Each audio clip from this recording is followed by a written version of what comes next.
Will you think of us when the clapping stops? Every Thursday I start at 8.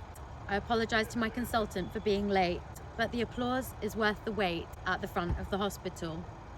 The paramedics, the nurses and the porters, some are mothers with their daughters, socially distanced like we ought to. It's very emotional. There are fireworks and pots and pans, banners in the general public's hands, free coffee from the free food stands at the front of the hospital. I head into the A&E. There's a queue of patients for us to see, and I can feel the pressure already as I walk through the hospital. When will you see me? An impatient patient asks as we don our hot and stuffy masks to be safe in the hospital.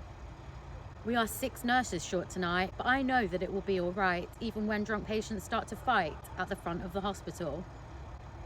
Did you ever take that break? My colleague's head, of course, does shake. At 1 a.m, we are wide awake with each other in the hospital. We are anxious about a lack of supplies. You can see it in everybody's eyes behind our masks in a disguise of personal protective equipment. The situation does not seem new. A few years ago, we knew that we would be short soon of supplies and medication. There was evidence that if and when a pandemic did occur, then we did not have the resources to defend the general population. In 2016, the doctors went on strike, but the tabloids took the mic and depicted us with such dislike rather than resolve the situation. Junior doctors' leaders tried to bring down the government. I remember the headline on the BBC. Our unsocial hours were made longer as people believed what they read, but this made us stronger as a team in the hospital. We voted to fund the NHS and we make decisions to help its success. We realise that we are so blessed to have access to these hospitals. Every Thursday when I start at 8, when all of the clapping begins to fade, I will remember the sacrifices that we made before and after this pandemic. When this is over afterwards, please will you keep us in your thoughts when at 8 a.m. we are still on the wards, back tonight to the hospital.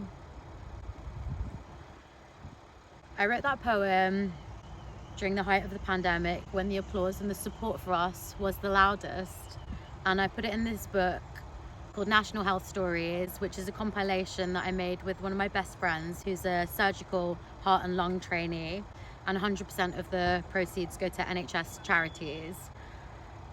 I think it's so relevant for everybody to hear at the moment when we really need the support of the general public. We're trying our best, healthcare workers, NHS workers, everybody working in GPs and hospitals and on the wards are trying their best. So please don't take your frustration out on us, and will you think of us when the clapping stops?